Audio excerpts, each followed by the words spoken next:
अस्सलाम वालेकुम साथियों, कामरान यूबी वॉर सेल में एक बार फिर हाजिर। कमाल की अपडेट्स हैं, बहुत सारी चीज़ें हैं जो इसराइल और हमास वहाँ से ये शुरू हुई थी जंग जो यमन में गई। यमन में फिर यमन में ने रेड सी के अंदर गर्दन से पकड़ लिया, अमेरिका को डिस्ट्रॉयर तबाह किए। इंग्लैंड की एंट्री हुई, उसकी बैंड बजी। जर्मनी की एंट्री, उसके हैक कर लिए रेडार को और उसी के ड्रोन्स पे अमेरिका के ड्रोन्स पे जर्मनी के मिसाइल्स जो उन्होंने फायर किए थे उसको हैक करके उसकी तरफ भेज दिया गया। जहाँ तक ये कमाल की अपडेट्स हैं, वहाँ पे आज की एक नई अपडेट आपको बताने जा रहा हूँ। यमन के पास, क्योंकि बड़ी, हमने लास्ट व्लॉग में डिस्कस किया था, यमन के पास बड़ी टेक्नोलॉजी आ गई है। लॉन्ग रेंज मिसाइल्स पहुँचा दिए गए हैं यमन के पास। वो हमने बात की थी, या तो पूरे मिसाइल मूव हुए हैं या फिर उसके पार्ट्स, बट यमन के पास इस वक्त टेक्नोलॉजी। और यमन बहुत पुरजोर हमला करने जा रहा है इसराइल पर। इसराइल की बैंड बजाने जा रहा है और रमज़ान क्योंकि शुरू है, रमज़ान का तोहफ़ा देने जा रहा है। और वो तोहफ़ा ये है कि यमन ने तस्वीरें और मनाजिर जारी किए हैं डमूना एटमी प्रोग्राम जो कि इसराइल का है। इसराइल ने आज तक माना नहीं कि वो एटमी ताकत है, लेकिन उसका डेफिनेटली वो इस दरपे पे है कि वो चीज़ों को मैनेज कर रहा है और एटम बम मारने की कगार पे खड़ा है। उससे पहले कि वो कुछ करता, यमन ने ऐलान कर दिया है कि वो डमूना को उड़ा देगा। अब यमन के पास एक ऐसी टेक्नोलॉजी है जो आयरन ड्रोन सिस्टम हो गया, पैट्रियट सिस्टम, डिफेंसिव सिस्टम हो गया, अमेरिका का या दूसरे जर्मनी का, कनाडा का, जो वो उनके रडार पर नहीं आते, उनके पास ऐसी टेक्नोलॉजी। अब लॉन्ग रेंज मिसाइल उनके पास मौजूद हैं, क्योंकि एक तजर्बा ईरान कर चुका है शाम के अंदर। 1800 किलोमीटर की तकरीबन ये डिस्टेंस बनता है, जबकि और एक्यूरेसी भी यानी इनके पास है, ये इतने लॉन्ग रेंज भी हैं और फिर वो एटमी वॉरहेड ले जाने की सलाहियत भी रखते हैं, और मतलब एटमी वॉरहेड तक पहुंचने की सलाहियत भी रखते हैं। ये अब तक की क्लासिक अपडेट है जिसने चीखें निकाल दी हैं और पागल हो गए हैं बुरी तरीके से, क्या कहते हैं, इसराइली। सेकंड अपडेट की बात जहाँ तक करें, जहाँ ये सारे मामलात हुए वहाँ पे जो रबी चीफ हैं इसराइल में, अब जाहिर बात है उन्होंने ये जंग छेड़ी थी और सब कुछ कहा था कि आप ये जंग लड़े, हम ये जंग जीतेंगे। उन्होंने फाइनली कहा है कि हम इसराइल की जंग हार चुके हैं और हम ये मुल्क, अगर ये जंगबंदी नहीं हुई तो हम जो है ना ये मुल्क छोड़ के चले जाएंगे। अच्छा, एक चीज़ देखिएगा, हुआ क्या, बेसिक क्या हुआ है, उन्होंने ये बात क्यों की है। इनके पास लड़ने के लिए लोग मौजूद नहीं थे, कई हज़ार लोग मारे जा चुके हैं, इनके ज़ख्मी हैं, बहुत सारे लोग फ़ौज छोड़ के जा रहे हैं। इनके कानून में एक बात है कि हर सिविलियन जंगी ट्रेनिंग लेगा।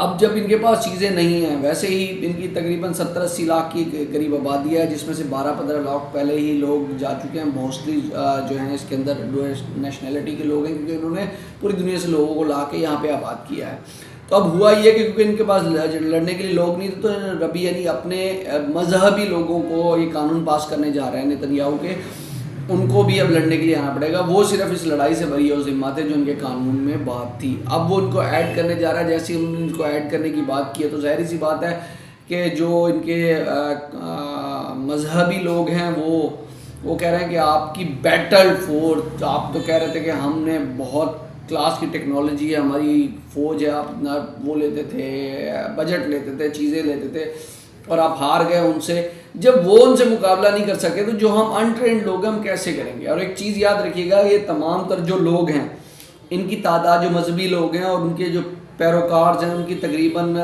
जो 30 से 40 लाख की आबादी है।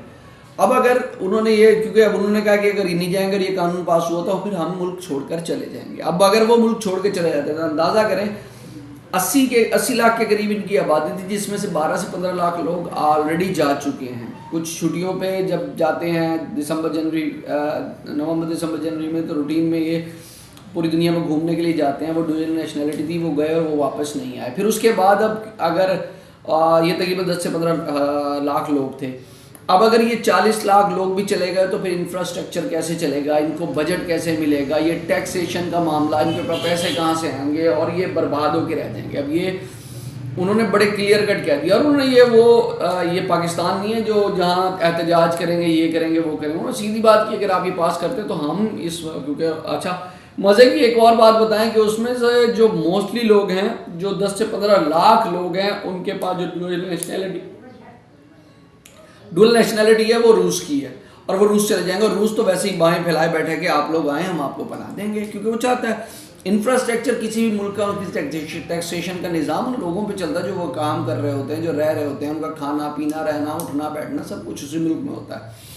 अब अगर ऐसी सूरत हाल होगी तो मोर देन 50% जो है लोग मौजूद नहीं होंगे, ना वहाँ काम करने वाले लोग होंगे, ना कंस्ट्रक्शन डिपार्टमेंट, ना इधर न उधर, ना लड़ने वाले लोग होंगे। तो बेसिकली इसराइल ये जंग हार चुका है। हालांकि वो इस जंग को लंबा कर रहा है, लेकिन कोई फ़ायदा नहीं है उसको इस जंग को लंबा करने का। और अब इसराइल को अगर यमन ये सरप्राइज़ दे देता है कि उसका एटमी प्रोग्राम तबाह कर देता, तो इसराइल किसी काम का नहीं रहेगा।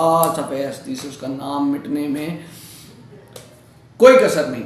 और वो अब यमनियों ने कहा है कि ना सिर्फ हम हमला करेंगे, बल्कि हमारी अब फ़ौजें उतरेंगी हमास के साथ, वो जाके लड़ेंगी, और वो इसराइल के अंदर जाके लड़ेंगी हमास के साथ मिलकर। तो ये थी अब तक की अपडेट पसंद आई हो तो वीडियो को लाइक करें, शेयर करें, कमेंट सेक्शन में अपनी राय का इजाज़त ज़रूर कीजिए। मुझे दीजिएगा इजाज़त, अपना रखिएगा बहुत सारा ख्याल। अल्लाह हाफिज़।